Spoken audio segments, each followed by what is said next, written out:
Mga taong tinitingala, sikat, celebrity, politicians, doktor, mga pastor sa iba't ibang relihiyon, mga pari, madre, Catholic faith defender, atrista, beauty queen, mga mandirigma at mga hinahangaan sa kani-kanilang natamong profession, career, skills, edukasyon, talento at kaalaman, ang siyang aktibong nagpapatunay kung paano binago ang kanilang buhay sa makapangyarihang Diyos sa loob ng tunay na simbahan na Seventh-day Adventist Church. Narito ang iilan sa kanilang mga buhay na pagpapatunay.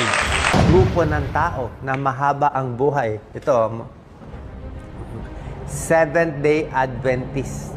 Okay? Ang tinuod nga katauhan sang Ginoo is naa jud sa Adventist. Even in history alone, of what was prophesied and what is taught is accurate in the Seventh-day Adventist faith. So right now, we declare in our family and we started to practice the Sabbath